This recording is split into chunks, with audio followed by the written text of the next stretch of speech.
트럼프의 발언이 화제에 올랐습니다. 그는 공개석상에서 이렇게 말했습니다. 한국은 돈을 너무 잘 벌고 있다. 이제는 더 내야 한다. 그리고 덧붙였습니다. 8월 1일부터 한국에도 예외는 없습니다.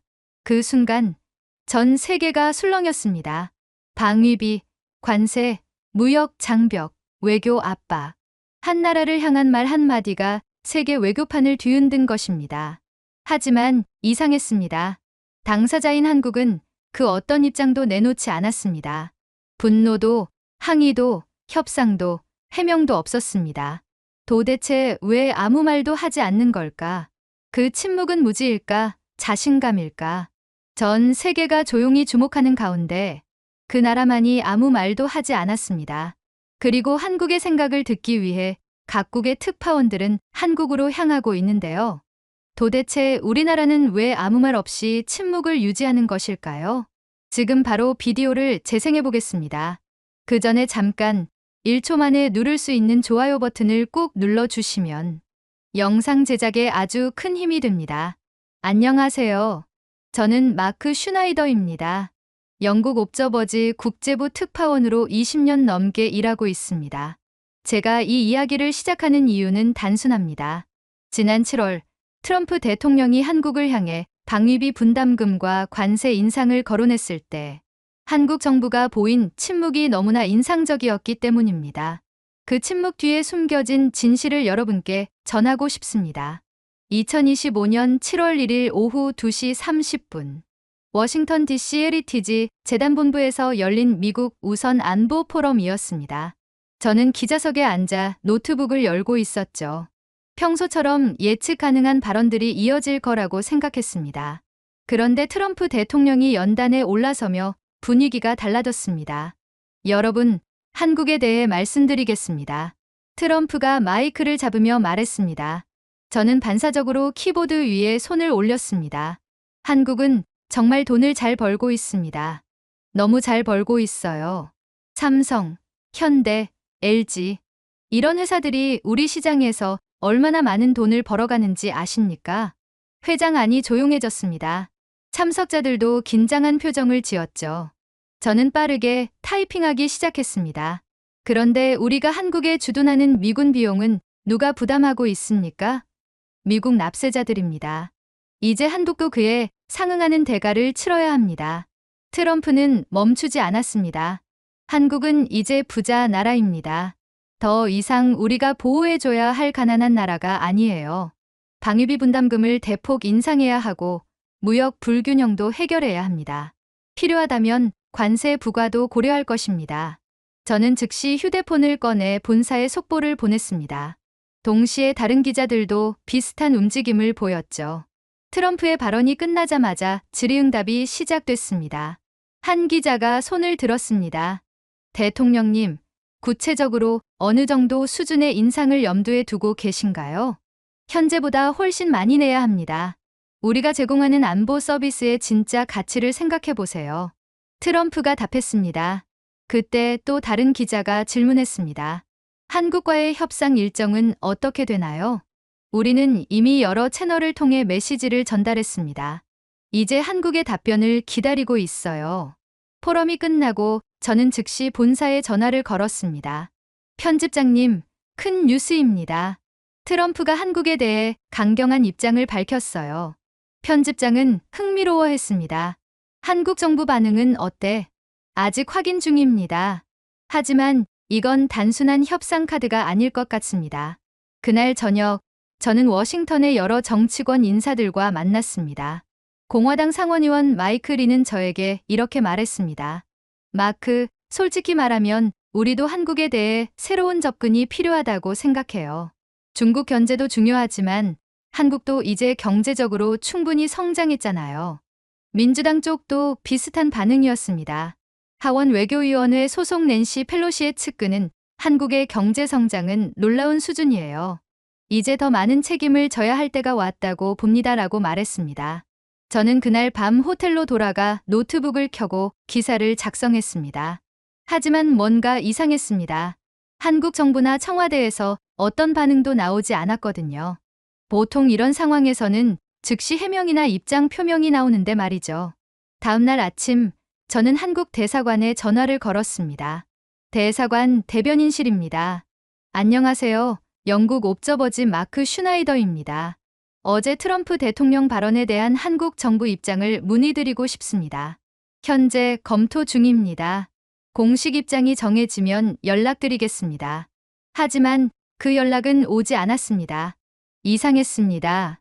저는 20년 넘게 외교 분야를 취재해왔지만 이런 침묵은 처음이었습니다. 뭔가 다른 이유가 있다는 직감이 들었죠. 트럼프 발언 이후 하루가 지났지만 한국 정부는 여전히 침묵을 유지했습니다. 저는 이 상황이 점점 흥미로워졌습니다. 왜 한국은 아무 말도 하지 않는 걸까요?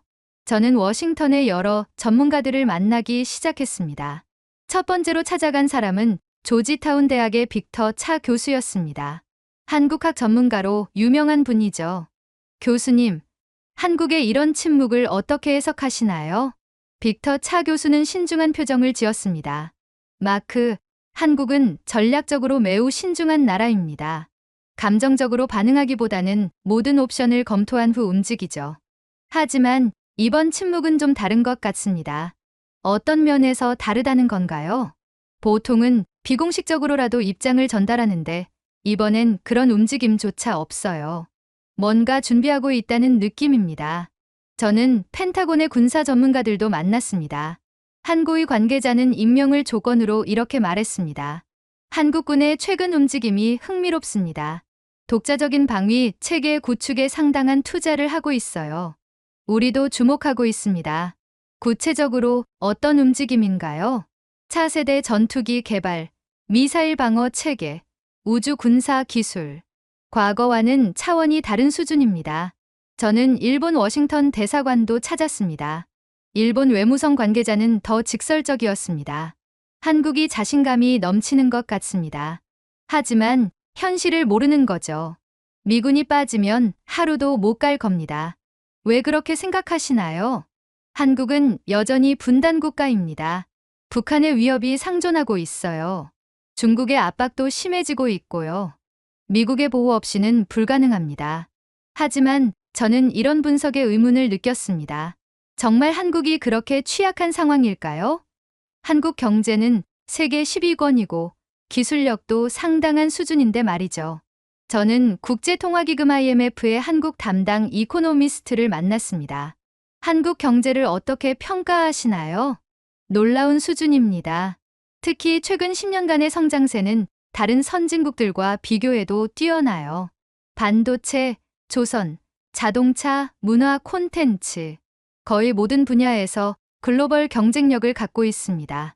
그런데 왜 일본이나 일부 미국 전문가들은 한국이 여전히 미국에 의존적이라고 보는 걸까요?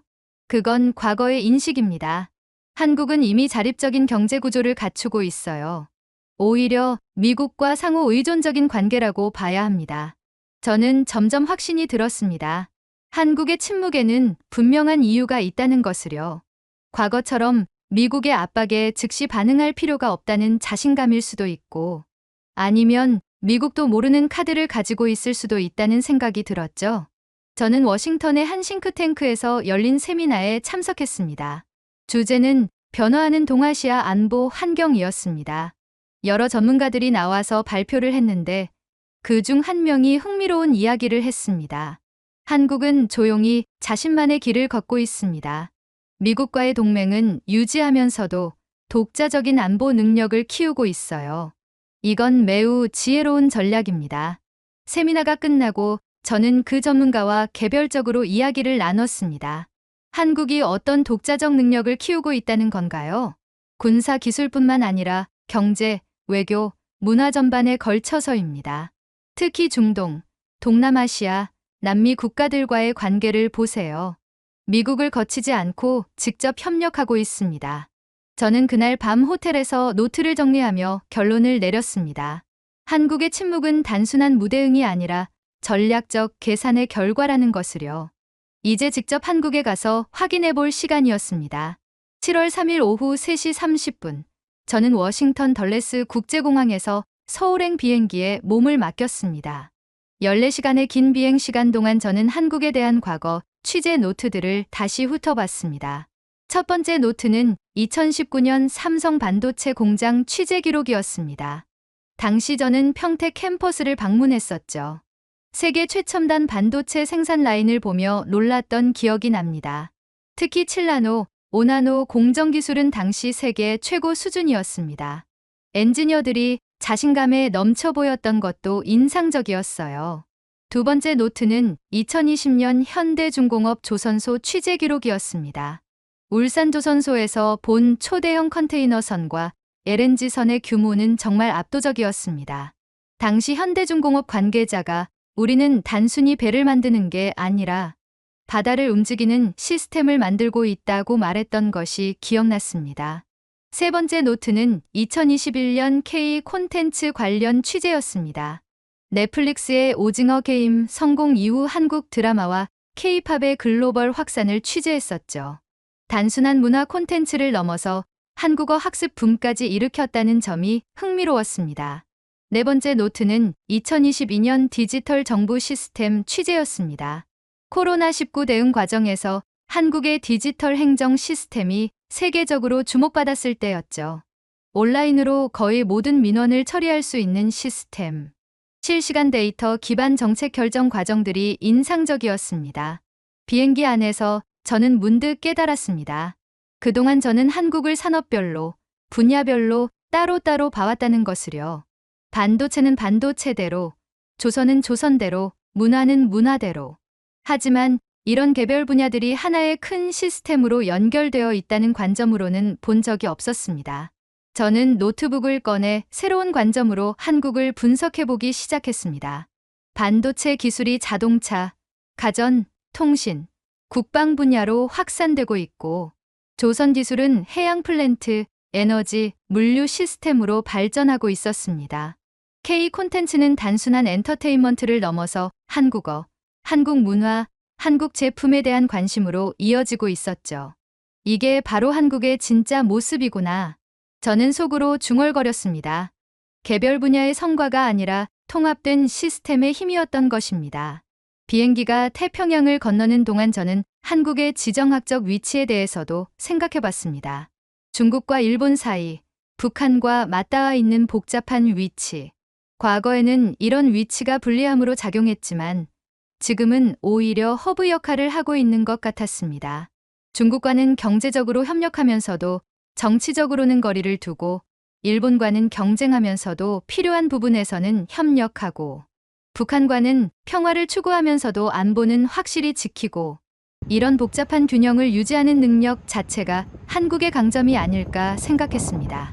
비행기가 알래스카 상공을 지날 때쯤 저는 한국의 대미 관계에 대해서도 새로운 시각을 갖게 되었습니다. 과거처럼 일방적으로 의존하는 관계가 아니라 상호 필요에 의한 파트너십으로 변화하고 있다는 것을요. 미국은 한국의 첨단 기술과 제조업 능력이 필요하고 한국은 미국의 시장과 안보 협력이 필요합니다. 이런 상호 의존적 관계에서 한국이 침묵을 유지하는 것은 충분히 이해할 만한 전략이었습니다. 특히 최근 들어 한국이 보여주고 있는 외교적 균형 감각은 놀라운 수준이었습니다. 미국과의 동맹을 유지하면서도 중국과의 경제 관계를 지속하고 러시아와도 필요한 협력은 이어가고 있었죠. 이런 다원 외교는 과거 한국에서는 상상하기 어려웠던 일입니다. 저는 과거 한국 취재에서 만났던 정부 관계자들을 떠올려 봤습니다. 그들은 항상 우리는 작은 나라라는 표현을 자주 썼었습니다. 하지만 지금 생각해보니 그것은 겸손의 표현이었을 수도 있고 아니면 전략적 모호성일 수도 있었습니다. 작은 나라라고 하지만 경제 규모는 세계 10위, 무역 규모는 세계 8위였습니다. 문화 콘텐츠는 전 세계를 휩쓸고 있고 기술력은 최고 수준이었죠. 이런 나라가 정말 작은 나라일까요? 인천독재공항이 가까워질 때쯤 저는 결론을 내렸습니다. 한국은 더 이상 과거의 한국이 아니라는 것을요. 외부의 압박에 즉시 반응하고 해명해야 하는 약한 나라가 아니라 자신만의 속도와 방식으로 대응할 수 있는 강한 나라가 되었다는 것입니다. 인천독재공항에 도착해서 입국 심사를 받을 때 공항 직원이 유창한 영어로 Welcome to Korea라고 인사했습니다. 그 순간 저는 느꼈습니다. 이 나라는 정말 많이 변했구나. 이제 무엇부터 확인해야 할지 계획을 세워야 할 때였습니다. 공항에서 나와 택시를 탔습니다. 기사님이 어디서 오셨어요? 라고 물었습니다. 워싱턴에서 왔습니다. 아, 미국이시군요. 요즘 트럼프가 우리나라에 대해 이것저것 말이 많던데 어떻게 생각하세요? 저는 잠시 망설였습니다. 그리고 솔직하게 답했습니다. 그래서 취재하러 왔습니다. 한국이 어떻게 변했는지 직접 보고 싶어서요. 기사님은 웃으며 말했습니다. 많이 변했죠. 우리도 이제 당당해졌어요. 7월 4일 오전 9시 저는 대전에 위치한 국방과학연구소 ADD를 방문했습니다. 사전에 약속을 잡기가 쉽지 않았지만 영국 언론사 신분으로 간신히 허가를 받을 수 있었습니다. 연구소 입구에서 저를 맞이한 것은 엄격한 보안 검색이었습니다. 신분증과 촬영 장비를 맡겨주세요. 보안 요원이 말했습니다. 저는 노트북과 휴대폰까지 임시 보관함에 맡기고 들어갔습니다. 안내를 맡은 김 박사는 30대 후반으로 보이는 젊은 연구원이었습니다. 마크 기자님, ADD에 오신 걸 환영합니다. 오늘은 대외 공개가 가능한 무기 체계들을 보여드릴 예정입니다. 첫 번째로 본 것은 K9 자주포였습니다. 거대한 포신이 하늘을 향해 치솟아 있는 모습이 위압적이었습니다. K9은 현재 세계에서 가장 성능이 우수한 자주포 중 하나입니다. 분당 6발의 연사 능력과 40km의 사거리를 자랑하죠. 김 박사의 설명을 들으며 저는 놀랐습니다. 단순히 성능만 뛰어난 게 아니라 완전히 다른 설계 철학을 가지고 있었거든요. 기존의 자주포들은 공격에만 집중했다면 K9은 생존성과 기동성을 동시에 고려했습니다. 빠르게 사격하고 빠르게 이동할 수 있어야 합니다. 왜 그런 설계를 하셨나요? 우리나라의 지형적 특성과 전략적 상황을 고려한 겁니다. 장기간 교전보다는 신속한 대응과 억제가 목표거든요. 두 번째로 본 것은 현무 미사일 시스템이었습니다. 발사대에 장착된 미사일을 보며 김 박사가 설명했습니다. 현무5는 사거리 800km의 탄도미사일입니다. 하지만 단순한 파괴 무기가 아닙니다. 어떤 의미인가요? 이 미사일의 진짜 가치는 억제력에 있습니다. 적이 우리를 공격하려는 생각 자체를 포기하게 만드는 것이죠. 저는 그 말을 듣고 깊이 생각해 봤습니다. 일반적인 무기 개발과는 완전히 다른 철학이었습니다. 공격을 위한 무기가 아니라 평화를 위한 무기라는 개념이었죠. 세 번째로 본 것은 KF-21 전투기 모델이었습니다. 실물은 아니었지만 1대1 스케일 모형만으로도 그 위용이 대단했습니다. KF-21은 4.5세대 전투기입니다. F-35보다는 한 세대 아래지만 우리나라 상황에는 최적화되어 있어요. 최적화라는 게 무슨 의미인가요? 비용 대비 효율성과 독자적 운용 능력입니다. F-35는 성능은 뛰어나지만 미국에 완전히 의존해야 하죠. 부품 공급, 소프트웨어 업데이트, 정비까지 모든 것을 미국이 통제합니다. 하지만 KF-21은 우리가 직접 통제할 수 있어요. 김 박사의 설명을 듣고 저는 한국 방산업의 진짜 목표를 이해할 수 있었습니다. 단순히 강한 무기를 만드는 게 아니라 자주적인 방위 체계를 구축하는 것이었습니다. 오후에는 한화시스템 본사를 방문했습니다. 여기서는 레이더와 전자전 장비들을 볼 수 있었습니다. 이재훈 부장이 안내를 맡았습니다. 저희가 개발한 AESA 레이더는 세계 최고 수준입니다. 탐지 거리와 정확도 면에서 미국이나 유럽 제품과 비교해도 뒤지지 않아요. 수출 실적은 어떤가요? 폴란드, 호주, 노르웨이 등 여러 나라에서 도입을 검토하고 있습니다. 특히 성능 대비 가격 경쟁력이 뛰어나다는 평가를 받고 있어요. 저는 한국 방산업체들과 이야기하면서 공통적으로 느낀 것이 있었습니다. 그들은 무기를 전쟁을 위한 도구가 아니라 평화를 지키는 도구로 생각하고 있었다는 점입니다. KAI 한국항공우주산업 사천 공장도 방문했습니다. 여기서는 수리온 헬기와 FA-50 경공격기를 볼 수 있었습니다. 박 상무가 설명했습니다. 수리온은 다목적 헬기입니다. 군사작전뿐만 아니라 재해구조, 의료 지원, 산불 진화 등 민간 목적으로도 활용할 수 있어요.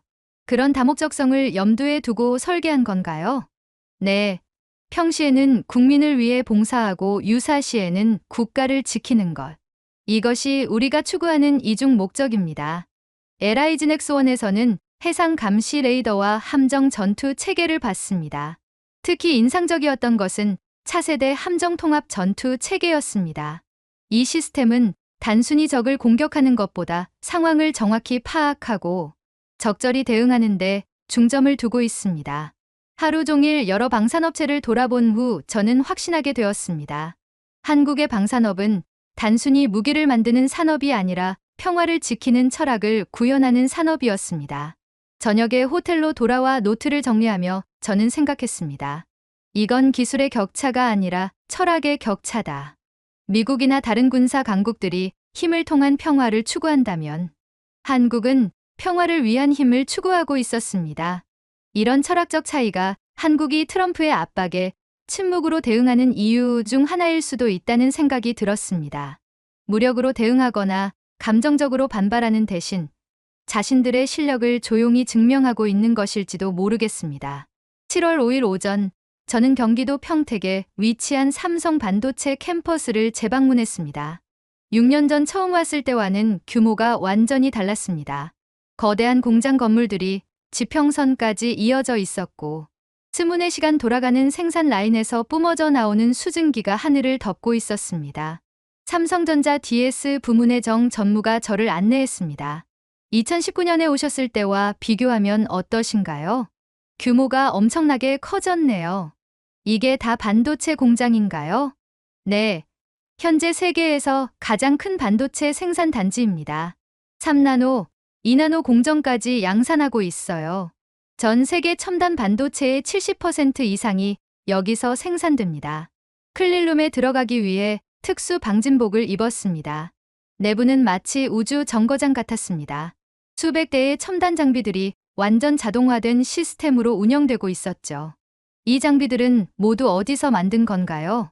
초기에는 네덜란드 ASML, 일본 도쿄일렉트론 등에서 들여왔지만 이제는 상당 부분을 국산화했습니다. 특히 핵심 공정 장비는 우리가 직접 개발한 것들이에요. 정 전무는 저를 한 모니터 앞으로 데려갔습니다. 실시간으로 전 세계 반도체 수요와 공급 현황이 표시되고 있었습니다. 여기 보시면 현재 전 세계에서 우리 반도체를 기다리고 있는 업체들의 리스트가 나와요. 애플, 엔비디아, 구글, 마이크로소프트. 모두 우리 제품 없이는 사업을 할 수 없습니다. 그렇다면 한국이 반도체 공급을 중단하면 글로벌 IT 산업이 마비됩니다. 스마트폰, 컴퓨터, 데이터 센터, AI 시스템. 모든 것이 멈춰요. 저는 그제야 한국 반도체 산업의 진짜 위력을 이해했습니다. 단순히 돈을 많이 버는 산업이 아니라 전 세계 디지털 문명의 심장부였던 것입니다. 오후에는 울산 현대중공업 조선소를 방문했습니다. 6년 전과 마찬가지로 그 규모는 압도적이었습니다. 하지만 이번에는 단순한 조선소가 아니라 첨단 해양 기술의 집합체라는 느낌이 더 강했습니다. 현대중공업 조선사업부의 김상무가 안내를 맡았습니다. 지금 저기 보이는 배가 세계 최대 컨테이너선입니다. 24,000TE 유급이에요. 축구장 4개를 이어놓은 크기죠. 단순히 크기만 큰 게 아니라 기술적으로도 특별한가요? 물론입니다. 완전 자율운항 시스템이 탑재되어 있어요. AI가 최적의 항로를 계산하고 IoT 센서가 선체 상태를 실시간으로 모니터링합니다. 연료 효율성도 기존 선박보다 30% 향상되었어요. 저는 조선소 곳곳을 돌아보며 놀라지 않을 수 없었습니다. 단순히 배를 만드는 곳이 아니라 미래 해상 교통의 표준을 만드는 곳이었습니다. 우리 기술은 이미 글로벌 스탠다드가 되었습니다. 전 세계 대형 선사들이 우리 기술을 채택하고 있어요. 김상무는 저를 LNG선 건조 현장으로 데려갔습니다. 이 LNG선은 카타르향입니다.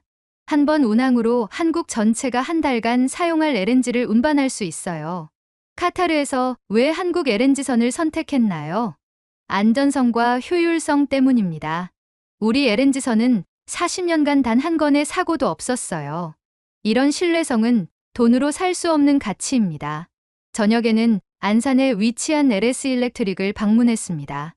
여기서는 전력기기와 스마트 그리드 시스템을 생산하고 있었습니다. 박 부사장이 설명했습니다.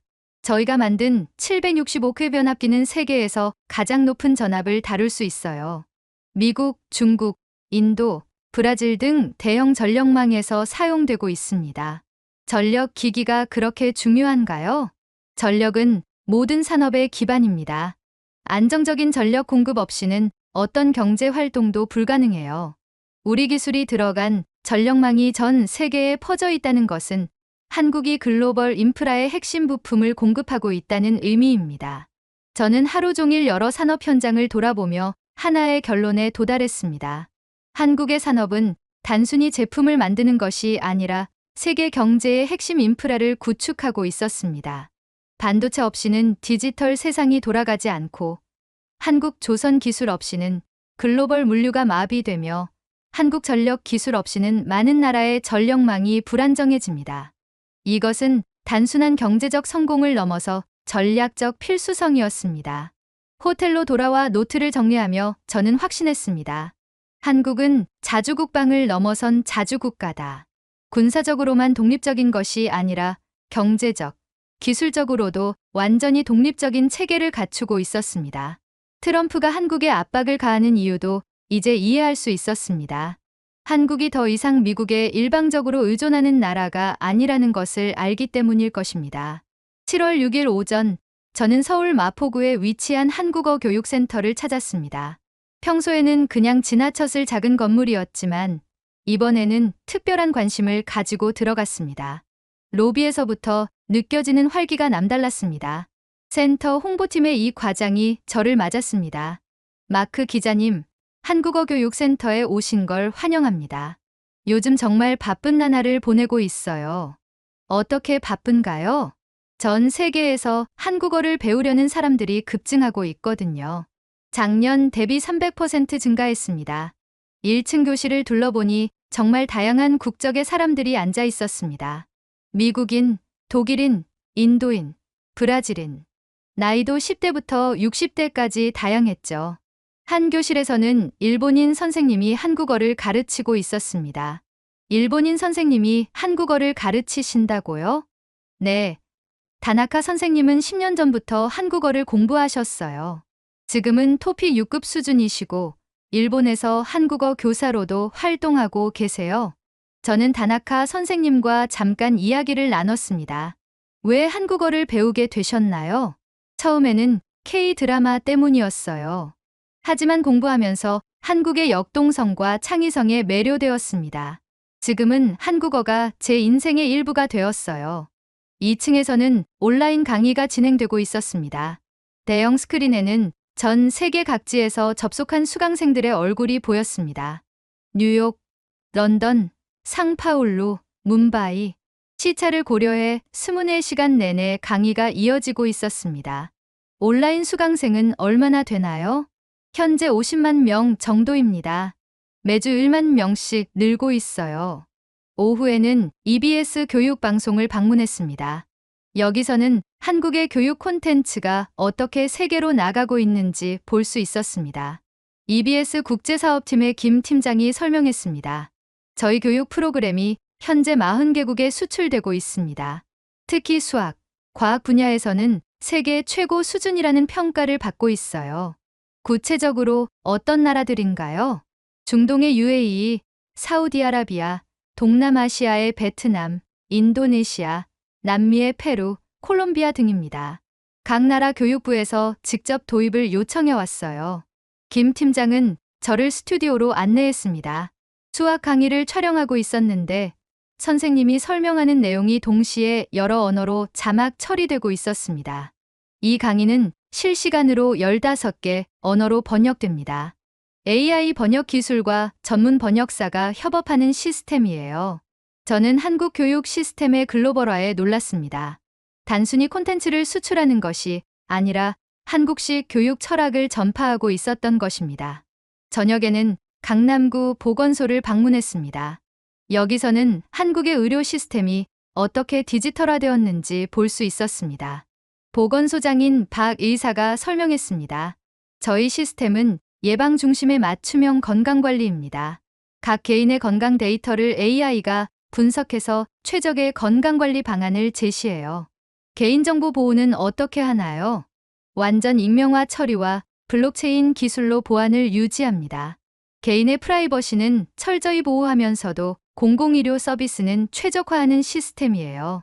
박 의사는 저를 진료실로 안내했습니다. 환자가 들어오자마자 모든 진료 기록이 자동으로 화면에 표시되었습니다. 이 환자분은 3개월 전 건강검진 결과와 최근 1년간의 병원 이용 기록이 모두 연동되어 있어요. 불필요한 중복 검사 없이 정확한 진단이 가능합니다. 저는 이런 시스템이 전 세계에 어떤 영향을 미치고 있는지 궁금했습니다. 다른 나라에서도 이런 시스템에 관심을 보이나요? 네. 현재 인도네시아, 필리핀, 태국 정부에서 우리 시스템 도입을 검토하고 있어요. WHO에서도 한국 모델을 벤치마킹하려고 합니다. 마지막으로 서울시청의 디지털 민원센터를 방문했습니다. 여기서는 시민들이 모든 행정 업무를 온라인으로 처리할 수 있었습니다. 디지털 시민소통 담당관인 정 과장이 설명했습니다. 시민들은 집에서 스마트폰으로 출생신고부터 사업자 등록까지 모든 일을 할 수 있어요. 평균 처리 시간도 기존의 10분의 1로 단축되었습니다. 이런 시스템을 구축하는데 얼마나 걸렸나요? 5년 정도 걸렸어요. 하지만 이제는 완전히 정착되어서 시민 만족도가 95%를 넘습니다. 정 과장은 대형 모니터를 가리켰습니다. 실시간으로 서울시 전체의 교통, 환경, 안전 상황이 표시되고 있었습니다. 이 모든 데이터가 AI로 분석되어 시정에 반영됩니다. 시민들의 불편을 사전에 예측하고 해결하는 시스템이에요. 하루 종일 여러 기관을 돌아본 후 저는 깨달았습니다. 한국의 문화, 교육, 의료, 행정 시스템이 모두 하나의 통합된 소프트 파워로 작동하고 있다는 것을요.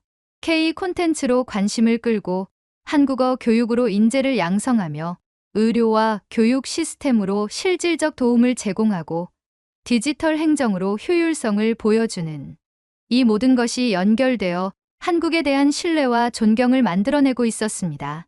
호텔로 돌아와 저는 노트에 이렇게 적었습니다.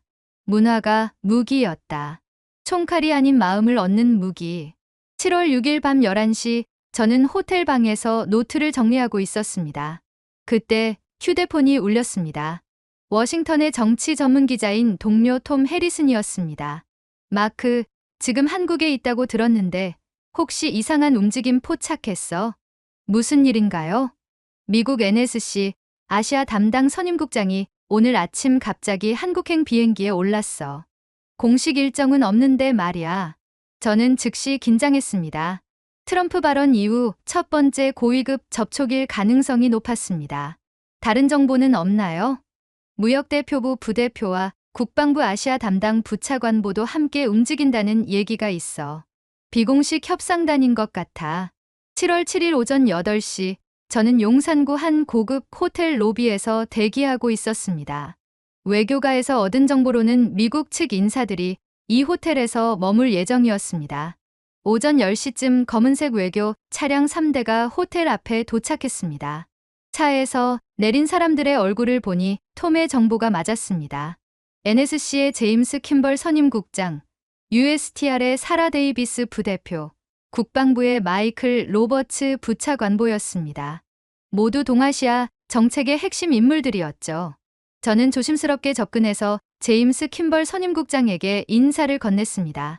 선임국장님, 영국 옵저버진 마크 슈나이더입니다. 간단한 코멘트 부탁드립니다. 킴벌 선임국장은 잠시 망설이더니 답했습니다. 우리는 한미 관계의 미래에 대해 논의하러 왔습니다. 건설적인 대화를 기대합니다.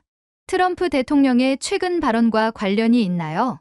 모든 현안에 대해 열린 마음으로 논의할 것입니다. 오후 2시 미국 측 인사들은 한국 외교부로 향했습니다. 저는 외교부 청사 앞에서 대기했지만 회의 내용은 철저히 비공개로 진행되었습니다. 다만 회의가 예상보다 길어지고 있다는 것은 확인할 수 있었습니다. 저녁 7시가 되어서야 미국 측 인사들이 외교부 청사에서 나왔습니다. 표정이 밝지 않았습니다. 저는 다시 한번 접근해 봤습니다. 회의는 어떠셨나요?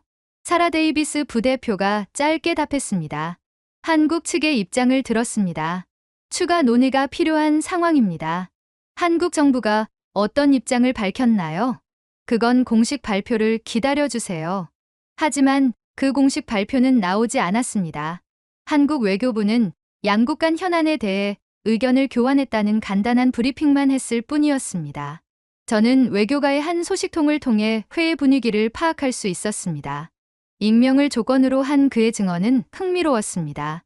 미국 측은 방위비 분담금 인상과 관세 문제에 대한 한국의 명확한 답변을 요구했어요. 하지만 한국 측은 감정적 대응 대신 차분하게 데이터와 자료로만 답변했습니다. 어떤 데이터였나요? 한국이 미국에 제공하는 경제적, 전략적 가치에 대한 구체적인 수치들이었어요. 반도체, 조선, 방산 등 각 분야별로 미국이 한국에 얼마나 의존하고 있는지를 보여주는 자료들이었죠. 미국 측 반응은 어땠나요? 당황했다는 표현이 맞을 것 같아요. 예상했던 것보다 훨씬 체계적이고 구체적인 자료였거든요. 저는 그 소식통으로부터 더 자세한 내용을 들을 수 있었습니다. 한국 측은 특히 한국의 방산 기술이 미국 동맹국들에게 미치는 영향에 대해 상세히 설명했어요. 폴란드, 호주, 노르웨이 등이 한국 무기를 도입하는 것이 미국의 동맹 체계에 어떤 도움이 되는지를 논리적으로 제시했습니다. 그리고 미국이 한국을 압박할 경우 이런 협력 관계가 어떻게 변할 수 있는지도 은근히 시사했어요. 직접적인 위협은 아니었지만 충분히 메시지는 전달되었죠. 7월 7일 밤 10시 미국 협상단은 예정보다 하루 일찍 워싱턴으로 돌아갔습니다. 공항에서 만난 제임스 킴벌 선임국장의 표정은 복잡해 보였습니다. 선임국장님, 이번 방문 성과는 어떻게 평가하시나요? 한국은 우리가 생각했던 것과 다른 나라였습니다. 어떤 의미인가요? 킴벌 선임국장은 잠시 망설이더니 말했습니다. 그들은 감정적으로 반응하지 않았어요. 대신 모든 것을 데이터와 논리로 설명했습니다. 마치 우리를 가르치려는 것 같았어요. 공항 출발 라운지에서 우연히 만난 사라 데이비스 부대표는 더 솔직했습니다. 솔직히 말해서 우리가 협상할 여지가 많지 않다는 걸 깨달았어요. 한국은 이미 모든 것을 준비하고 있었습니다. 모든 것이라는 게 미국 없이도 충분히 잘해나갈 수 있는 시스템 말이에요. 우리가 압박하면 그들도 다른 선택지가 있다는 걸 보여줬어요. 저는 그날 밤 호텔에서 이 상황을 정리해봤습니다. 미국이 한국에 압박을 가하려고 했지만 오히려 한국의 실력과 준비된 자세를 확인하고 돌아간 것 같았습니다. 한국은 여전히 공개적으로 아무 말도 하지 않았습니다. 하지만 비공식 협상에서는 자신들의 입장을 명확히 전달했습니다. 그리고 그 입장은 미국 측을 충분히 놀라게 할 만한 내용이었던 것 같습니다. 저는 노트에 이렇게 적었습니다. 이 나라는 말은 없어도 끝까지 준비되어 있다. 7월 8일 오전, 저는 지난 몇 달간의 국제 정세를 다시 돌아보고 있었습니다. 특히 6월에 일어난 한 사건이 현재 상황과 밀접한 연관이 있다는 생각이 들었기 때문입니다. 6월 22일, 미국이 이란의 지하 핵시설을 벙커버스터 미사일로 정밀 타격한 사건이었습니다. 당시 전 세계는 미국의 압도적인 군사력에 주목했지만 저는 그 이후의 변화에 더 관심이 있었습니다. 저는 서울의 한 국제관계 연구소를 방문해 이 문제에 대해 전문가들의 의견을 들어봤습니다. 이 연구소의 김 박사는 중동 정세 전문가였습니다. 미국의 이란 타격 이후 중동 국가들의 반응이 흥미로웠어요. 표면적으로는 미국을 지지했지만 실제로는 다른 움직임을 보였습니다. 어떤 움직임이었나요? 대안적 방위 체계에 대한 관심이 급증했어요. 미국에만 의존하지 않는 독자적인 방어 능력을 원하게 된 거죠. 김 박사는 저에게 흥미로운 자료를 보여줬습니다. 6월 이후 한국 방산업체들에 대한 중동 국가들의 문의가 급격히 증가했다는 데이터였습니다. 특히 현무5 미사일에 대한 관심이 폭발적이었어요.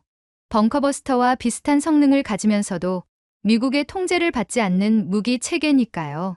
저는 이 정보를 확인하기 위해 국방과학연구소의 관계자를 다시 만났습니다. 어제 만났던 김 박사였습니다.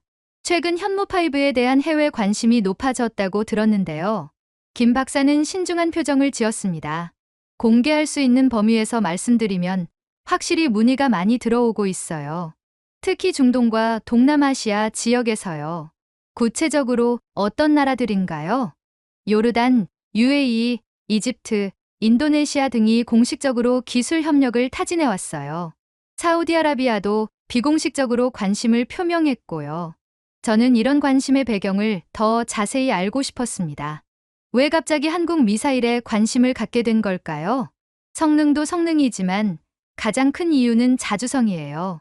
미국 무기는 성능이 뛰어나지만 미국의 허가 없이는 사용할 수 없거든요. 하지만 우리 무기는 도입국이 자유롭게 운용할 수 있어요. 김 박사는 더 중요한 이야기를 해줬습니다. 사실 이런 관심은 단순히 무기만을 원하는 게 아니에요. 한국식 방위 체계 전체에 대한 관심이에요. 한국식 방위 체계라는 게 평화 지향적이면서도 실용적인 접근 방식이죠. 공격보다는 억제에 중점을 두고 독자성과 동맹을 균형 있게 유지하는 방식이에요. 오후에는 한국무역협회를 방문해 방산 수출 현황을 확인했습니다. 국제사업팀의 박 과장이 상세한 자료를 보여줬습니다. 올해 상반기 방산 수출이 작년 같은 기간 대비 280% 증가했어요. 특히 6월 이후 증가세가 가팔랐습니다. 어떤 품목들이 주로 수출되나요? 미사일 시스템, 자주포, 전투기, 함정 등 거의 모든 분야에서 문의가 들어오고 있어요.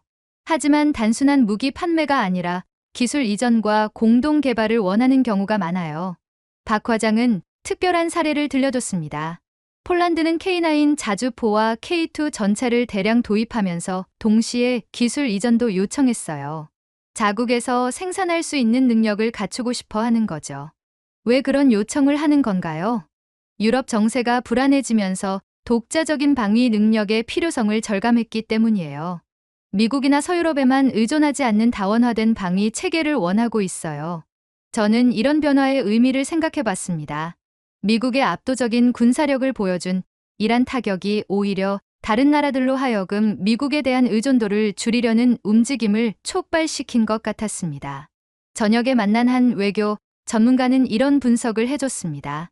미국이 벙커버스터로 이란을 타격한 것은 군사적으로는 성공이었지만 외교적으로는 역효과를 낳았어요. 다른 나라들이 우리도 언제 타격당할지 모른다는 불안감을 갖게 된 거죠.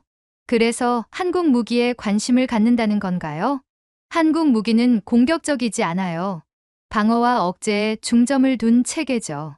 다른 나라를 위협하지 않으면서도 자국을 효과적으로 방어할 수 있는 시스템이에요. 저는 이제 트럼프가 한국을 압박하는 진짜 이유를 알 것 같았습니다. 한국이 미국의 일방적인 군사 패권에 대한 대안을 제시하고 있기 때문일 것입니다. 한국은 직접적으로 미국과 경쟁하지 않습니다. 하지만 다른 나라들에게 미국 없이도 충분히 강할 수 있다는 가능성을 보여주고 있습니다.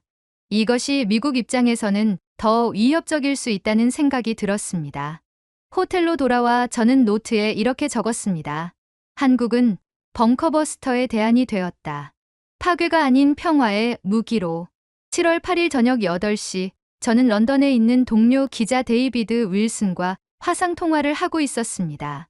데이비드는 영국 국방부 출입기자로 20년 넘게 일하고 있는 베테랑이었습니다. 마크, 한국에서 흥미로운 취재를 하고 있다고 들었어. 마침 이쪽에서도 한국 관련해서 움직임이 있어. 어떤 움직임인가요? 영국 국방부가 한국 방산업체들과 비공식 협의를 진행하고 있어. K9 자주포와 K2 전차에 대한 검토가 시작됐어. 저는 놀랐습니다. 영국은 전통적으로 미국과 유럽의 무기 체계에 의존해왔는데 한국 무기를 검토한다는 것은 상당한 변화였습니다. 왜 갑자기 한국 무기에 관심을 갖게 된 건가요? 우크라이나 전쟁의 영향이 커. 기존 서방 무기들의 생산 능력이 한계를 드러냈거든. 반면 한국은 빠른 시간 내에 대량 생산이 가능해. 게다가 성능도 뛰어나고. 데이비드는 더 구체적인 정보를 알려줬습니다. 국방부 관계자 말로는 한국 무기의 가성비가 압도적이래. 같은 성능의 미국이나 독일 무기보다 30에서 40% 저렴하면서도 품질은 동등하거나 더 좋다는 평가야. 저는 이런 변화가 다른 유럽 국가들에서도 일어나고 있는지 궁금했습니다. 다른 유럽 국가들은 어때요? 독일이 가장 적극적이야. 폴란드의 성공 사례를 보고 자국군 현대화에 한국 무기를 고려하고 있어. 프랑스도 비슷한 움직임을 보이고 있고, 저는 즉시 베를린에 있는 독일 특파원 친구에게 연락했습니다. 한스 뮬러는 독일 정치 전문 기자였습니다. 한스, 독일에서 한국 무기에 대한 관심이 높아지고 있다고 들었는데요. 맞아. 연방국방부가 한국 방산업체들과 접촉하고 있어. 특히 차세대 전투기와 미사일 방어 시스템에 관심이 많아. 왜 갑자기 한국에 관심을 갖게 된 거죠? 러시아 위협이 현실화되면서 독자적인 방위 능력의 필요성을 절감했거든. 미국에만 의존하기에는 불안하고 유럽 내 방산업체들은 생산 능력이 부족해. 한국이 가장 현실적인 대안이야. 한스는 흥미로운 정보를 더 알려줬습니다. 독일 정부가 한국과 전략적 파트너십을 논의하고 있어. 무기뿐만 아니라 에너지, 첨단 기술 분야에서도 협력을 확대하려고 해. 에너지 분야에서는 어떤 협력인가요? 수소 에너지와 스마트, 그리드 기술이야. 한국의 기술력이 세계 최고 수준이거든. 독일의 탄소 중립 목표 달성에 한국의 도움이 필요해. 저는 파리에 있는 프랑스 특파원에게도 연락했습니다. 피에르 듀랑은 프랑스 국방 전문 기자였습니다. 피에르, 프랑스에서도 한국과의 협력이 논의되고 있나요? 응. 마크롱 정부가 한국과의 전략적 동반자 관계 강화를 추진하고 있어. 특히 인도 태평양 전략에서 한국의 역할을 중시하고 있지. 구체적으로 어떤 협력인가요? 해군 협력이 핵심이야. 한국의 차세대, 구축함과 잠수함 기술에 관심이 많아. 프랑스 해군이 인도 태평양에서 작전하려면 한국과의 협력이 필수적이거든. 피에르는 더 중요한 정보를 알려줬습니다. 사실 유럽연합 차원에서도 한국과의 관계 강화를 논의하고 있어. 중국 견제와 미국 의존도 감소라는 두 가지 목표를 동시에 달성할 수 있는 파트너로 보고 있어. 저는 이런 유럽의 변화가 미국에게 어떤 의미인지 생각해 봤습니다. 미국의 전통적인 동맹국들이 한국과의 협력을 강화한다는 것은 미국의 영향력 감소를 의미할 수도 있었습니다. 런던의 데이비드와 다시 통화했습니다. 데이비드, 이런 변화를 미국은 어떻게 보고 있나요? 복잡한 심경이지. 한편으로는 동맹국들이 방위력을 강화하는 것을 환영하지만 다른 한편으로는 미국 방산업체들의 시장 점유율이 줄어드는 것을 우려하고 있어. 영국 정부의 공식 입장은 표면적으로는 다원화된 방위 협력을 추구한다고 해. 하지만 실제로는 미국 일변도에서 벗어나려는 의도가 있어. 브렉시트 이후 독자적인 길을 모색하고 있거든. 저는 이제 트럼프가 한국을 압박하는 진짜 이유를 완전히 이해할 수 있었습니다. 한국이 미국의 전통적인 동맹 체계에 균열을 만들고 있기 때문이었습니다.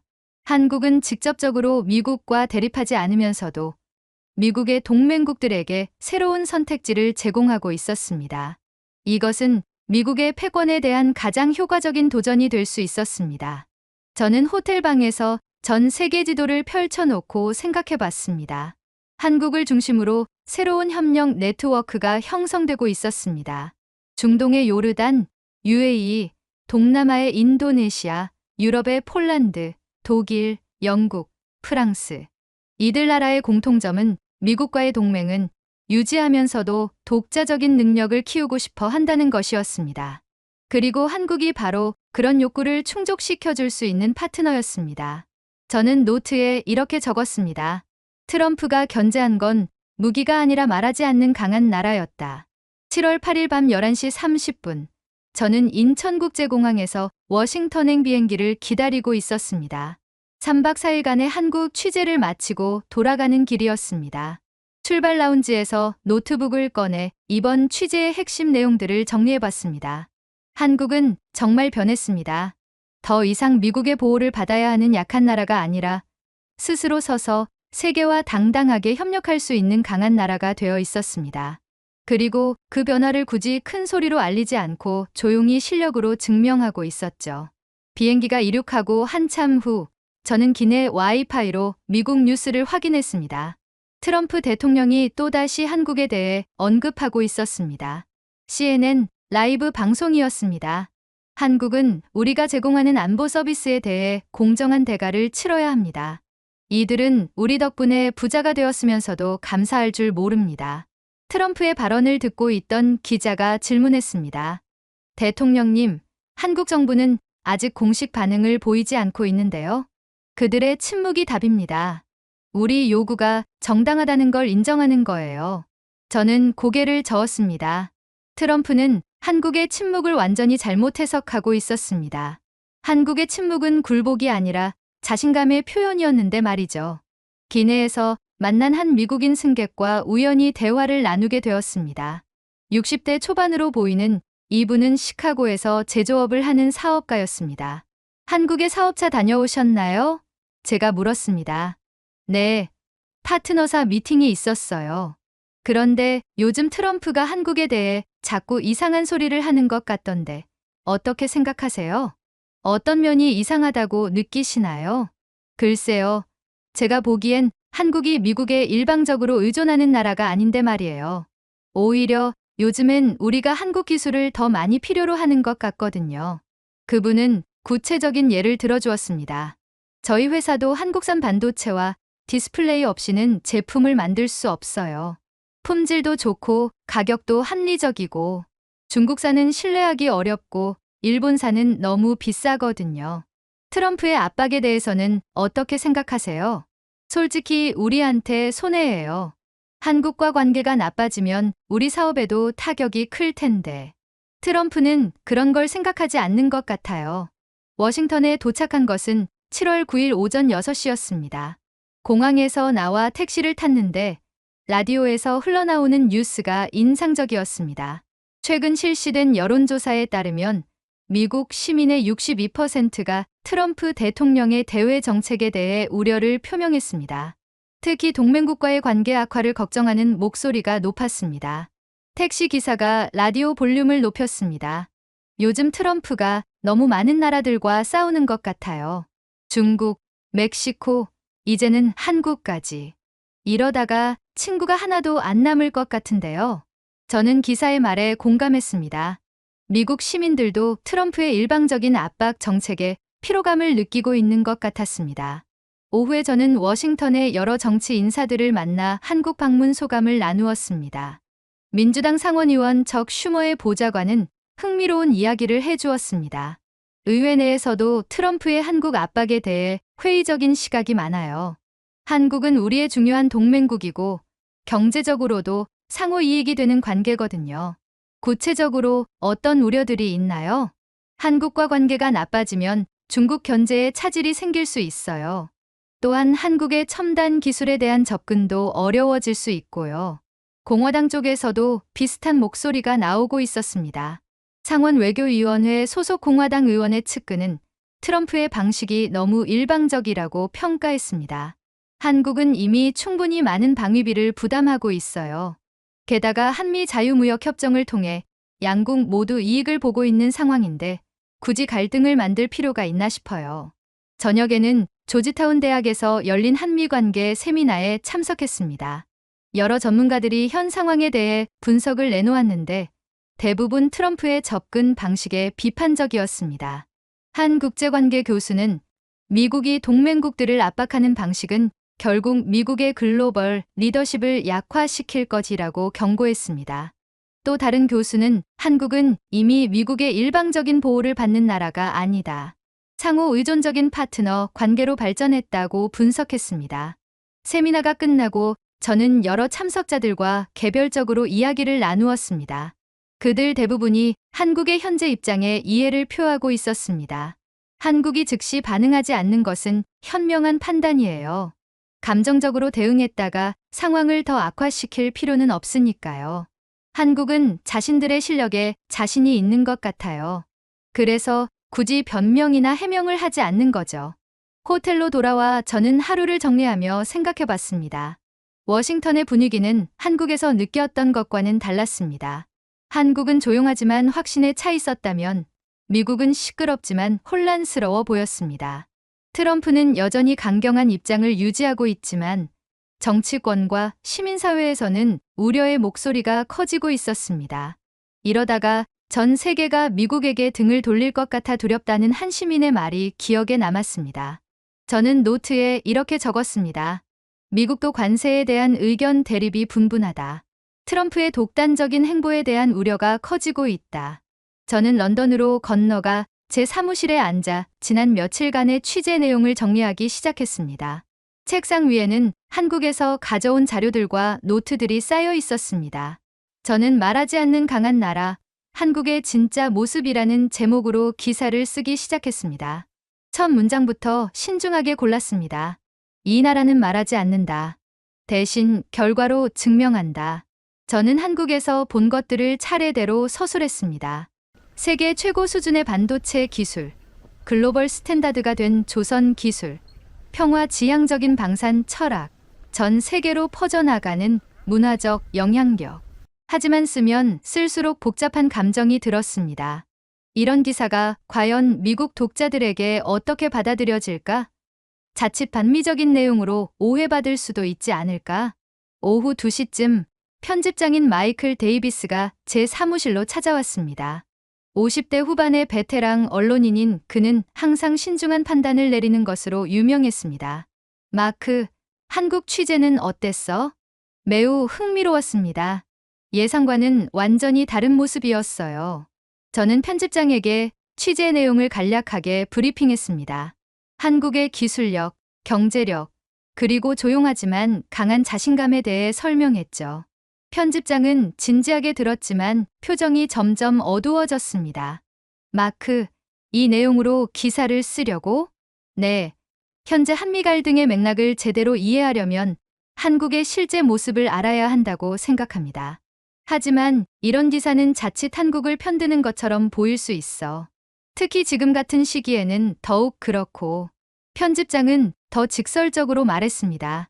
솔직히 말해서 우리 독자들이 한국이 그렇게 강해졌다는 걸 인정하고 싶어 할까? 대부분은 여전히 한국을 우리가 도와줘야 하는 나라로 생각하고 있어. 하지만 그게 현실이 아니라면? 현실이 중요한 게 아니야. 독자들이 어떻게 받아들일지가 중요해. 이런 기사는 너무 정치적 부담이 있어. 저는 실망했지만 편집장의 입장도 이해할 수 있었습니다. 영국 언론사에서 미국에 불리할 수 있는 내용을 다루는 것은 쉽지 않은 일이었죠. 그럼 어떻게 하죠? 좀 더 균형 잡힌 시각으로 써보는 게 어때? 한국의 성장은 인정하되 여전히 미국과의 협력이 필요하다는 쪽으로. 저는 편집장과 1시간 넘게 논의했지만 결국 합의점을 찾지 못했습니다. 편집장은 정치적 부담을 우려했고 저는 진실을 전달하고 싶었습니다. 결국 편집장은 이렇게 결론을 내렸습니다. 마크, 이 기사는 당분간 보류하자. 시기적으로 적절하지 않아. 저는 사무실로 돌아와 깊이 생각해 봤습니다. 20년 넘게 언론인으로 일하면서 이런 딜레마에 직면한 것은 처음이었습니다. 진실을 알고 있지만 그것을 전달할 수 없는 상황 말이죠. 저는 다른 방법을 생각해 봤습니다. 개인 블로그나 SNS를 통해 이야기를 전할 수도 있었습니다. 하지만 그것도 쉽지 않았습니다. 회사의 입장과 다른 글을 쓸 경우 문제가 될 수 있었거든요. 저녁에 집으로 돌아가는 길에 저는 한국에서 만났던 사람들을 떠올렸습니다. 자신감에 차 있으면서도 겸손했던 연구원들, 자랑하지 않으면서도 확신에 찬 기업인들, 조용히 자신의 일을 해나가는 공무원들. 그들은 굳이 세상에 자신들의 실력을 알리려고 하지 않았습니다. 그냥 묵묵히 자신들의 일을 해나갈 뿐이었죠. 오히려 그런 모습이 더 인상적이었습니다. 집에 도착해서 저는 개인 컴퓨터를 켰습니다. 회사에서는 발표할 수 없지만 개인적으로라도 이 이야기를 기록해두고 싶었습니다. 저는 개인 블로그에 짧은 글을 올렸습니다. 회사 규정에 어긋나지 않는 선에서 한국에서 느낀 소감을 솔직하게 적었습니다. 최근 한국을 방문하면서 많은 것을 배웠다. 이 나라는 우리가 생각하는 것보다 훨씬 성숙하고 강해져 있었다. 하지만 그들은 그것을 자랑하지 않는다. 오히려 더욱 겸손하게 자신들의 길을 걸어가고 있다. 글을 올리고 나서도 저는 복잡한 심정이었습니다. 언론인으로서 진실을 전달하지 못한다는 것이 안타까웠습니다. 하지만 동시에 한국의 조용한 자신감을 이해할 수 있었습니다. 한국은 굳이 세상에 자신들의 변화를 알릴 필요가 없었습니다. 시간이 지나면 자연스럽게 모든 것이 드러날 테니까요. 저는 노트 마지막 페이지에 이렇게 적었습니다. 진실은 결국 드러난다. 시간이 걸리더라도. 저는 집 서재에 앉아 개인 노트북을 켜고 있었습니다. 회사에서는 발표할 수 없었지만 개인 SNS에라도 제가 본 한국의 진짜 모습을 전하고 싶었습니다. 저는 긴 글을 쓰기 시작했습니다. 조심스럽게 단어를 선택하면서도 솔직한 마음을 담았습니다. 지난 며칠간 한국을 취재하면서 놀라운 것을 발견했다. 이 나라는 우리가 알고 있던 한국과 완전히 달랐다. 더 이상 보호받아야 할 약한 나라가 아니라 스스로 서서 세계를 이끌어갈 수 있는 강한 나라가 되어 있었다. 저는 한국에서 본 것들을 하나씩 써내려갔습니다. 세계 최고 수준의 기술력, 평화를 지향하는 방위 철학, 전 세계로 퍼져나가는 문화적 영향력. 하지만 가장 인상적이었던 것은 그들의 태도였다. 자신들의 성취를 자랑하지 않았다. 오히려 더욱 겸손하게 자신들의 일에 집중하고 있었다. 힘으로 보여주지 않고 묵묵히 자신들을 보완하고 발전시키며 침묵으로 증명하고 있었다. 저는 잠시 멈춰서 창밖을 바라봤습니다. 런던의 야경이 반짝이고 있었지만 제 마음속에는 한국의 조용한 자신감이 더 강렬하게 남아 있었습니다. 트럼프 대통령이 한국에 압박을 가하고 있지만 한국은 감정적으로 반응하지 않는다. 대신 자신들의 실력으로 조용히 답하고 있다. 이런 성숙함이야말로 진짜 강함이 아닐까? 저는 글의 마지막 부분을 신중하게 썼습니다. 한국은 세계의 표본이 될 것이다. 힘으로 다른 나라를 압박하는 것이 아니라 자신의 실력으로 존경받는 나라.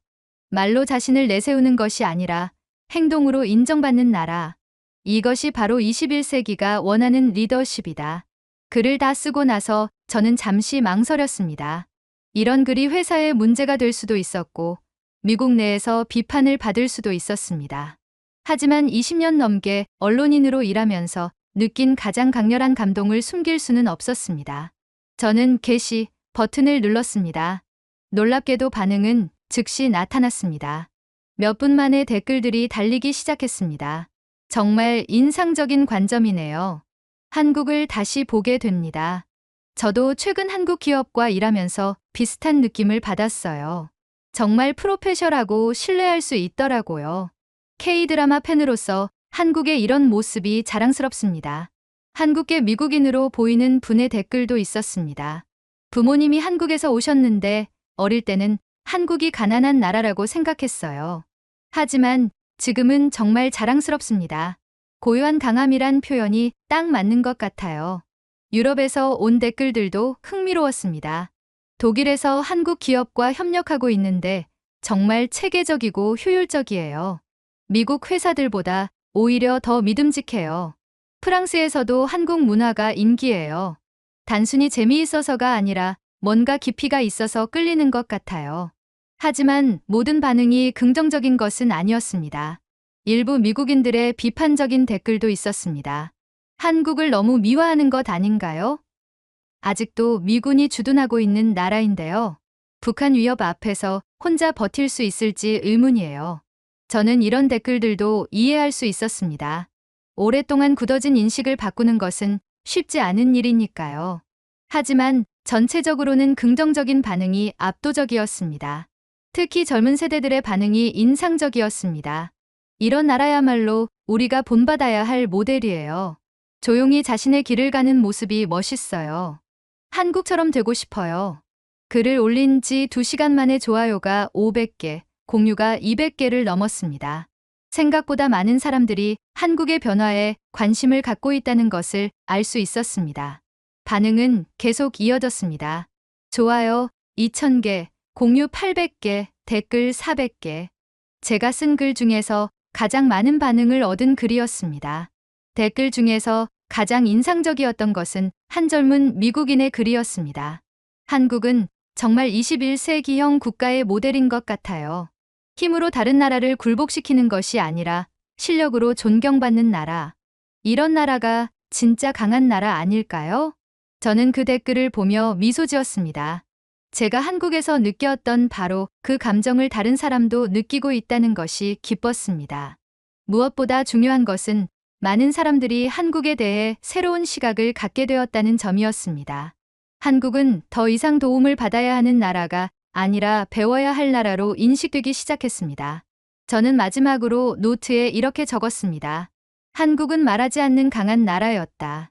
그들은 세계에 소리 높여 자신들의 성취를 알리지 않았다. 대신 묵묵히 자신들의 일에 집중하며 조용한 혁신을 이어갔다. 그리고 그 결과는 세계가 저절로 인정하게 만들었다. 이것이야말로 진정한 리더십이 아닐까? 21세기는 이런 나라들의 시대가 될 것이다. 오늘의 이야기는 여기까지입니다. 여러분은 어떻게 느끼셨나요? 여러분의 생각과 마음속 울림을 댓글로 남겨 감동 비디오의 마지막을 장식해주세요. 여러분의 댓글 하나하나가 영상을 제작하는데 큰 힘이 됩니다. 그리고 오늘의 사연이 따뜻하게 다가오셨다면 구독과 좋아요도 잊지 말아주세요. 다음엔 더 깊은 감동과 더 진한 이야기로 찾아뵙겠습니다. 함께해 주셔서 진심으로 감사합니다.